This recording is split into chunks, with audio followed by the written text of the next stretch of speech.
The other day, I was watching some news on the social outlet, and there was a gentleman, a congressman, being interviewed by the name of Mark Walker. And he was condemning some photos that had been made available on Jerry Falwell Jr.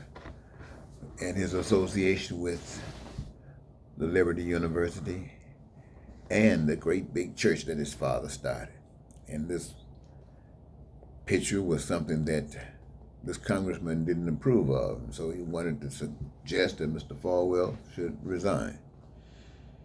Well, this was a beautiful conversation, ladies and gentlemen. You should research it and find it out for yourselves. But the thing that I want to say that is most important is that this gentleman who, Mr. Walker, this congressman, says he has been a pastor for 16 years prior to coming into the Congress. A pastor for 16 years. He wanted to make sure that that was established.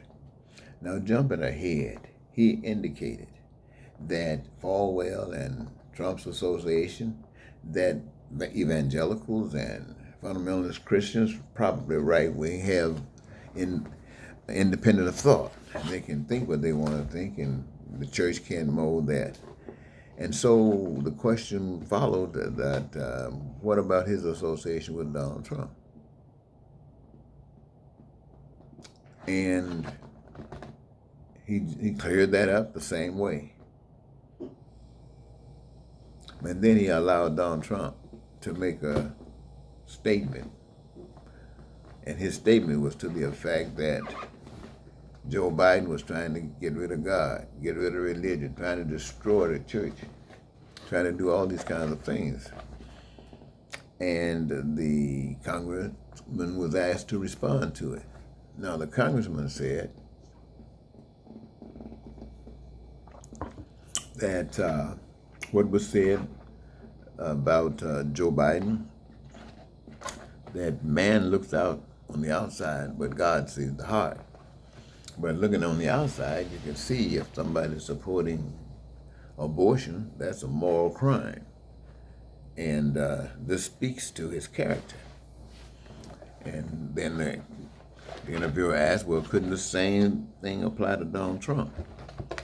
And to this he said that all people, are not necessarily, and especially Trump, was not brought into the spokesman as a religious order or speaking for God or anything of this nature. And that who would really choose a moral leader of major concern is that when you can have a leader that can get you from point A to point B. In other words, morality doesn't matter any longer. Morality doesn't matter. All you want to do is get your legislation, get your senators, get your congressmen, get your people in place in the Supreme Court. And this was really, perplexing for you're going to the polls and vote pretty soon. And you're going to be voting for a leader, whether it's Trump. And it amazes me how anyone could even consider voting for Trump for president of the United States. But as this man said, Donald Trump can get you from point A to point B. And here's what gets me with that, ladies and gentlemen. All of these points that they're pointing to, these are the kind of things that kept blacks and people of color in bondage and second-class citizens for over 400 years. These are the same people who did it. These, my friends, is a repeat of things that happened so many times in the past. And the big challenge is, what are you going to do about it? You're going to the polls and vote. And they are expecting you by program to go and vote for either of the Republican or Democratic Party. Each of them sticking it to you because you do not know the truth. But let me share with you, ladies and gentlemen, a little bit of truth. I want to share with you God's government, if you will. God, an invisible power. He's creator. God is creator of the earth and all resources. all the resources that's in the earth, that's on the earth and above the earth, whether they are seen or unseen. This God, invisible, creator of all humankind, the blacks and people of color and white people. All people are made with commonality for existence. All people are made with commonality for existence. Every human being requires food and clothing and shelter and education and health care and every other thing that mankind have put his hand to successfully. Every human being has a need. Every human being has a want. And every human being has a desire. Thus, God has prepared that every human can and should participate in the process themselves of creating all of the things that they want and desire, so that there is such an abundance and such a magnitude that no human will ever be denied anything that they desire. Well, it's there in that reservoir of goods and services for them. This is in God's government. Now, all that humans require for living on earth here in America, as if living in heaven, is apparent and real under God's government. You see, the motivation for such a living style is that humans have and they want for nothing. All things are available to them because it produces peace and prosperity and freedom and the joy of life and the fulfillment of dreams. And no money, my friend, is needed in God's government.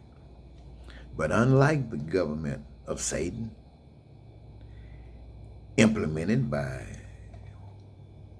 human beings who would do any and everything to prove that they are better, that they are more deserving, that they are privileged and special.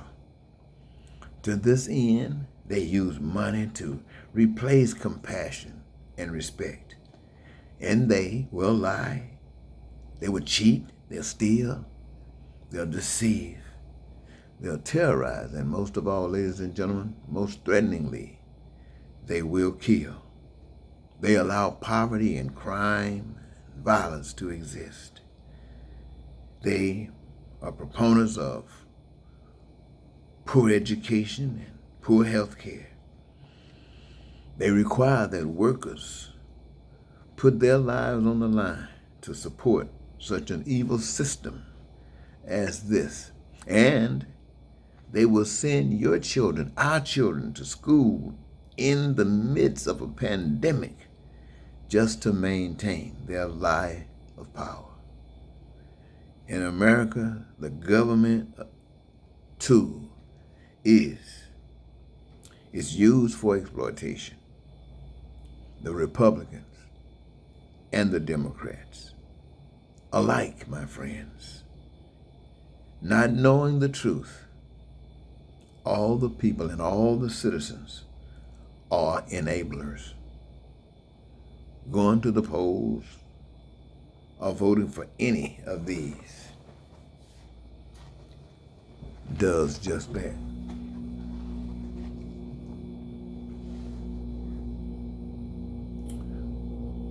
All persons that trust moral judgment over the devil,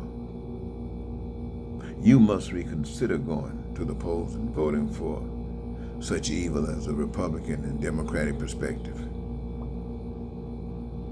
You were offered the chance to choose God's government. You are being offered a chance to choose God's government. And by going to the polls and writing in, won't be on the ballot, Eddie Marcus, that's me, ladies and gentlemen, that's me. And you want me to tell you why I say vote me in? I'll tell you why. Vote me in. Because I have to accept the fact that I have a special purpose here in this country, just as I am. a special purpose, and that special purpose is to show you through my words and through the actions that is being taken, that we together, with all of the beautiful gifts and talents that each of you have, can come together and change this world. Not only can we must, because it's the only way to go. The only other way to go outside of going to hell. What I mean by going to hell, I mean the suffering that has been engendered upon people after generations and generations. Not just Americans, but all over the world. People are being exploited. People are being, and you know it's not right. You know it's not right. But you followed along because of the orientation that you have engendered. And right now, ladies and gentlemen, I want you to know that God's government is just a fingertip away. All you have to do is turn your back on the way things are and make things the way they're supposed to be. And what are they supposed to be? Replay the video. You get it? This is a call for your day to stand up and make this a beautiful world. Make it a beautiful world.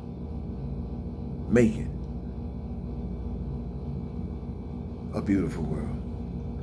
And so that's my purpose here. My purpose here is to see that this is done. To see that it's done. And nobody else, I never heard anybody else talk about anything like it. Never. You know, when I hear some you guys who are speakers go around lecturing, they say such things as this, but never have they committed themselves beyond talking.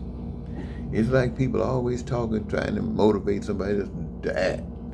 Always talking, trying to motivate somebody to act and want to be a leader.